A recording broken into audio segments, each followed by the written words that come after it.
So what in the world are you supposed to do if you have years of experience in a profession that doesn't translate to on-camera action for your special skills? Let's look at a few options in this video. So if you haven't seen the PDF for the golden rule on special skills, check that out. I mentioned a few professions that may not translate. So Tiffany, you're in the group, you inspired this question. You have years of marketing in a really cool niche, but you can't market on camera. So some examples would be managers, marketing, real estate agents. So let's look at options. The number one thing I want you to do is if you have a role that somehow relates to your expertise, like real estate agent, then whether you have lines, if it's for TV, film, commercial with no lines, doesn't matter.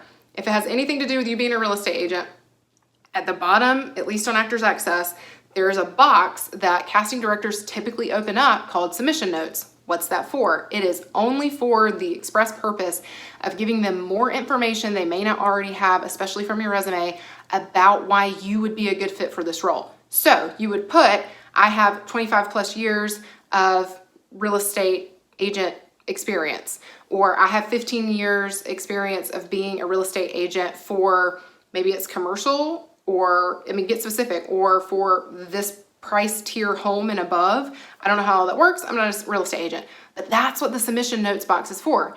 Casting directors have to go through hundreds of submissions and narrow them down typically to like 8 people to go to the director and the producers. So you want to put anything you can in that box that's going to push you ahead of the pack to say, oh, I know all the nuances of what this looks like and what this profession looks like. So that is your number one best option. If you think it relates to the role that you're submitting for in any way and you can't put it on your special skills, then put it in that submission note, in the submission notes box. All right, the other way is I want you to just pick and choose little nuggets from your experience that may translate to on-camera action. Here's an example. My husband is a manager of a team. That's not an on-camera action. It's not a special skill. However, he has started public speaking in the last year at various events and has had training for that. And there are a lot of nuances in how you get trained to professionally speak in front of people that translates to on-camera action, how you hold yourself, how you speak, how you interact with the audience. And so there's a lot of physicality to that actually that would translate to on-camera action. So he could say, oh, I'm a manager, but I have this one little nugget of public speaking now. If he was an actor, that he could push over to his special skills because it does qualify as on-camera action. And then last thing is, this doesn't seem like it's gonna help with you getting cast at first, but go with me.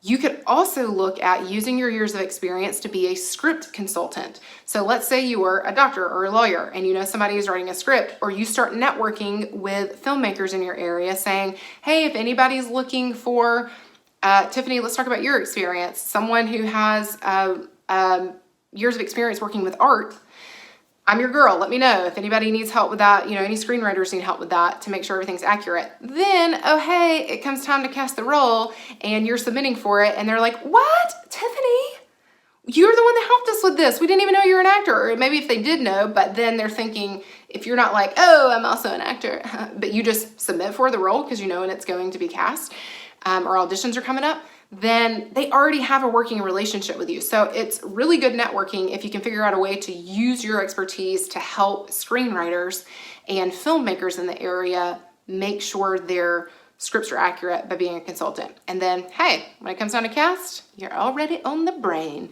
So it could help in that regard. But also, that's a way for you to make money in addition to acting. So don't negate that possibility, because even if you don't get cast, you could still charge for script consulting fees. I am not an expert on that. If somebody is, please post it below the video and let everybody know what to do, or post a video about it in the group.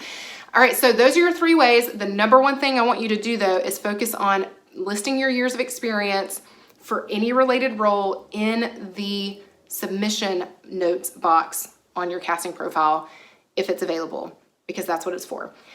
And if you still have any other questions about this, or you want to dig deeper into your area of expertise, you still feel like, I feel like there's more I could do, but I don't know what, let's chat. Just post below the video and I will get back to you and we can dig into that to make sure you're getting the most use from your profession. All right, so I'll talk to you guys later this week and we're going to wrap up special skills. Bye.